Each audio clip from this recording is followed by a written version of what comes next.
Hey, help support the show by joining the Patreon or becoming a YouTube member. Also hit that like button to subscribe if you want more Cavs-focused content.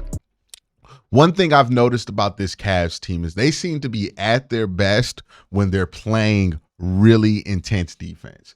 When this team comes out with a mission defensively and plays the kind of defensive basketball that, quite frankly, put this core together, right? If you remember what made this core special, the whole core four thing special at the beginning, even before Donovan Mitchell arrived, was the Cavs' defensive prowess with Evan Mobley and Jared Allen. They built upon that over the last couple of years. But it's something that was core to this Cavs team identity when it comes to how they win basketball games and how they're looked at from across the league. They were looked at as a defensive specialist team that could also do some things offensively. Now, the more and more you focused on Donovan Mitchell, the more and more that started to dip just a little bit. You've never been a bad defensive team, but I feel like this season, because the offense has been so good, right? The Cavs are one of the best three-point shooting teams in the NBA. They're one of the best teams from the field. They're one of the best offensive teams in the NBA right now. Like, I think they're top 3 in offensive rating. And because that's the case, I think sometimes we fool ourselves into thinking the strength of this team is not the defense.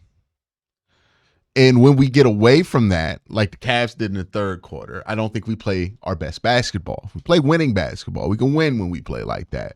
But we don't play our best basketball, right? I think of a game like against the Hornets where the Cavs didn't really come out there very intense defensively, really lackadaisical, and let a really, really bad Hornets team hang around with you when they really shouldn't have, right? You can look at the Miami game where defensively they weren't intense and then the offense wasn't there. Like any game where you look at the Cavs and they don't play well, the defense is usually pretty bad in that game as well. And I think that's because at the end of the day, the core of this team thrives off of defensive pressure, off of what they're able to do in transition and what they're able to do with pace in transition when they get turnovers, when they force teams to get shot clock violations, and when they wear down teams defensively with strong efforts, which makes them even weaker offensively and easier for your superstars like Darius Garland and Donovan Mitchell to kind of take advantage of a weakened defensive team. This is a textbook way of how the Cavs want to win basketball games, right? And look, the Brooklyn Nets are 10-16. They're not a terrible team, but they're not a good team, right? So it's not like you beat, the 2016 Warriors or something like that. I'm not trying to make it out to be like that. But this is the template of success for the Cavaliers. When we play good defense like this, we dominate every team we play. The Brooklyn Nets scored 40 points in the first half of this basketball game. By the time you pulled the starters, I believe they were at 86 points. So like your starters really only gave up 86 points in regulation. It breaks my brain because I'm old and I remember when like basketball games used to regularly be like 86, 78 or something like that. But holding a team to only like 101 points is a real feat in today's NBA. Defensive pressure. When they play well defensively, they are such a better basketball team. So much a better basketball team. The shots start dropping at a higher rate. The plays start kicking. And then in a game like this where you didn't even have to rely on your stars to create offensive output because you were getting so many turnovers and so many points off turnovers that somebody like Isaac Okoro can go 4 or 5 from the field, get some open looks from 3, go 2 or 3. Hopefully his injury isn't too serious. Going to be fine. He seemed fine by the end of the game. He ran into Ben Simmons. It seemed like it hurt his shoulder a little bit, but he also smacked a 3 after doing that. So I imagine that he's okay. But when this team plays well, it's when their defense is playing well too. I think that's the most important thing I learned from this game and that I want to continue to talk about going forward. You had some standout individual performances in this one. Karis LeVert was ungodly in the first half of this game. I think he was like what 6 of 8 or something like that from three. He played 19 minutes in this game, had 19 points, was 6 of 10 from the field, and 6 of 9 from three. Ungodly. He also had 4 assists. I thought he played some very good defense, resulted in 2 steals, 2 blocks, and only turned the ball over once. Was really good in this one. Hey, got to give credit when credit's due with George Niang. I thought he played a really solid game. Really got most of his points not from three like he usually does. He got them from the floor, 25 minutes, 7 of 10 from field, 17 points. Pretty solid output from him. And this is, I know I talked about this in the other video where people were saying, oh, because the Cavs are having guys who are having outlier performances so far this season, there's somebody to watch to regress to the mean. But what those outlier performances ultimately result in and why those outlier performances are happening kind of gets ignored in that kind of analysis, because the reason the Cavs are shooting, like Karis LeVert is shooting 6 of 9 from three, that didn't happen last year. But that's because the Cavs are, 1, playing good defense, 2, in transition a lot more often because of that good defense, and 3, and here's the most important part where Kenny Atkinson plays a role, because the Cavs are so much better offensively when it comes to knowing where they want to get the basketball to, they get much better shots in transition as well, which leads to a lot of open three-point shots, which is why these percentages are up. So some of this might regress to the mean, right? Like when Ty Jerome was out there making heat check threes, yeah, that's not going to last that long. But Karis LeVert is making open threes. He's going to make open threes. They're getting open threes to their good three-point shooters. That's the kind of stuff that you don't think is going to have much regression in this one, right? Evan Mobley just kind of walked up to the three-point line, smacked a three. He's getting real comfortable doing that, by the way. And if you don't vote Evan Mobley to the All-Star team, man, I don't know what to tell you. 21 points in this one, 5 rebounds, 2 assists, a steal. He was excellent in this one, finishing through contact. Like, how often in the last 2 years have we sat here and complained about Evan Mobley not being able to finish through contact, about Evan Mobley not being strong enough or not growing into his grown man body? Well, he's getting closer and closer. He's not there yet. He still has a ways to go as far as his development and physical maturation.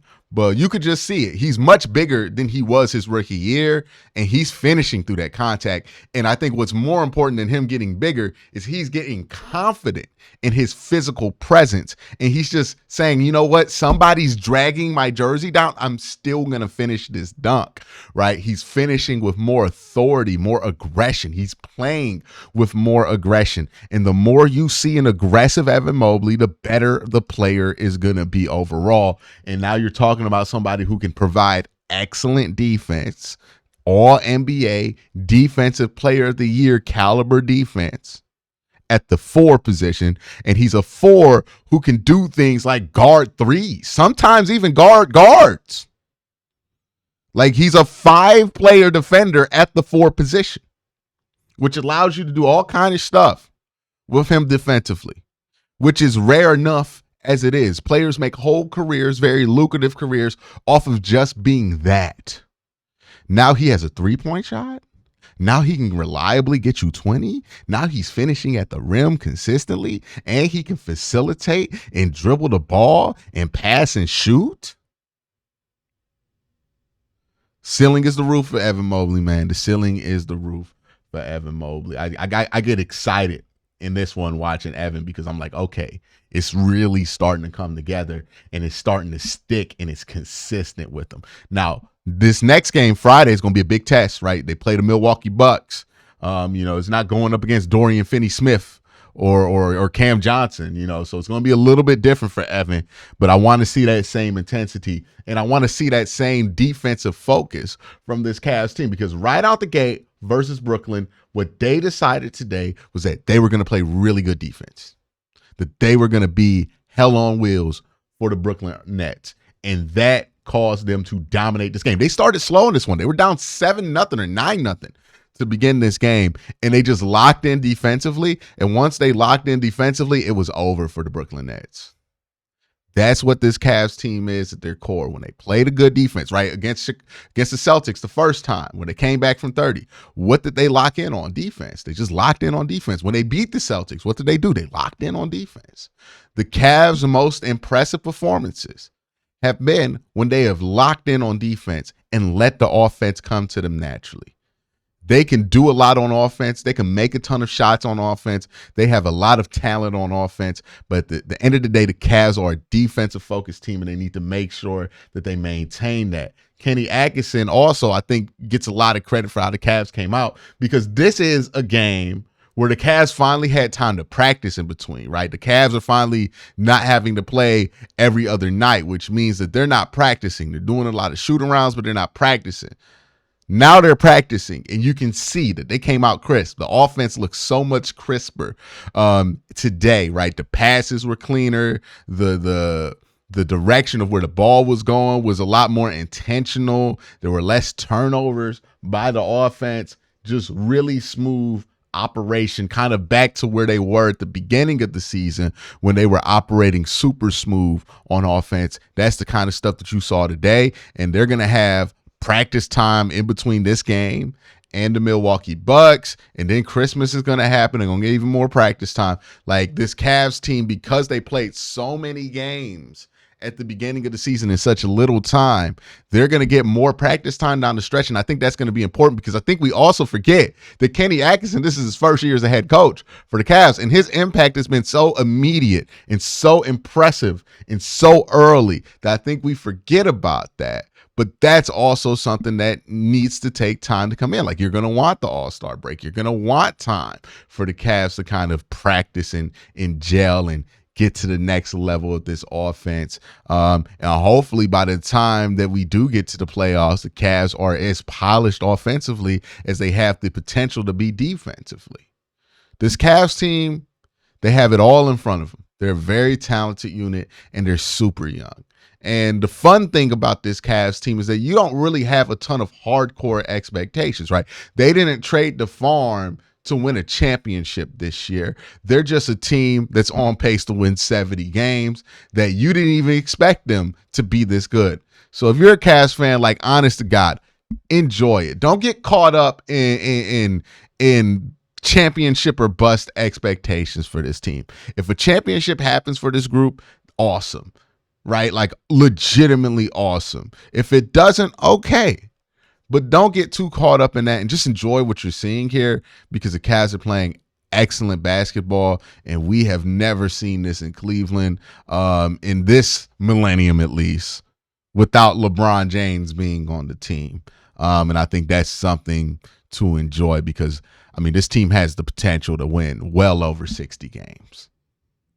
Fantastic game for them today. Let me know what y'all think in the comment section down below. Y'all have a great day. Have an even better night. Peace.